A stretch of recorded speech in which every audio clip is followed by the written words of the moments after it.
Vous vous êtes déjà demandé ce qui se passe réellement dans votre ordinateur lorsque vous double-cliquez sur une icône ou que vous lancez une vidéo. En quelques millisecondes seulement, des milliards d'opérations s'enchaînent en silence. Dans cette vidéo, nous allons suivre le voyage invisible de vos données, du SSD jusqu'à votre écran, pour comprendre enfin comment fonctionne votre ordinateur. Bonjour et heureux de vous retrouver sur TechSphere, la chaîne qui rend l'informatique simple, visuelle et passionnante. Tout commence dans votre stockage permanent, le SSD ou le disque dur. C'est ici que sont enregistrés vos programmes lorsqu'ils ne sont pas utilisés. Au moment où vous double-cliquez sur une application, le système d'exploitation Windows, Linux ou macOS reçoit votre demande et dit en quelque sorte: nous avons besoin de ce programme, charge-le en mémoire.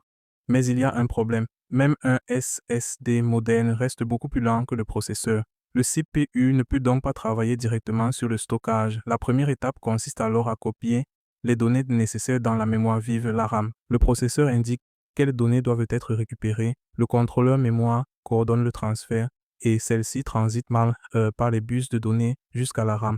Imaginez la RAM comme un immense plan de travail ultra rapide. Elle conserve temporairement toutes les informations dont le processeur a besoin immédiatement. C'est d'ailleurs pour cette raison qu'un ordinateur manque parfois de réactivité lorsqu'il ne possède pas assez de mémoire RAM. Il est alors obligé de récupérer constamment des données sur le SSD ou le disque dur, ce qui ralentit considérablement l'exécution des programmes. Une fois les données chargées dans la RAM, le processeur ou CPU entre en action. C'est le véritable chef d'orchestre de l'ordinateur.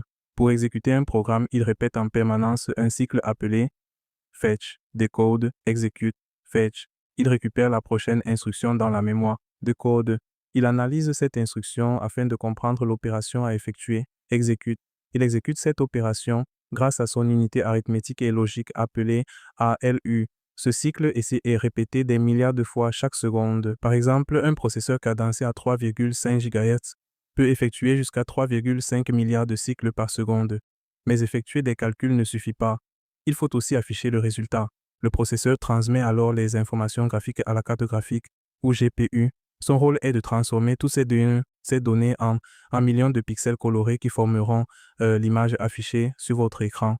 Une fois le rendu terminé, le GPU envoie le signal vidéo vers votre écran et en une fraction de seconde, votre logiciel apparaît sous vos yeux.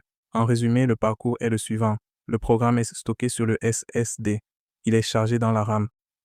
Flèche, le CPU exécute les instructions. Flèche, le GPU génère l'image. Flèche, et votre écran affiche le résultat. Tout cela se produit en seulement quelques millisecondes. Si cette vidéo vous a permis de mieux comprendre ce qui se passe à l'intérieur de votre ordinateur, pensez à laisser un j'aime et à vous abonner à TechSphere. Et dites-moi en commentaire, quel composant de votre ordinateur aimeriez-vous découvrir dans une prochaine vidéo? Merci de votre fidélité et à très bientôt sur TechSphere.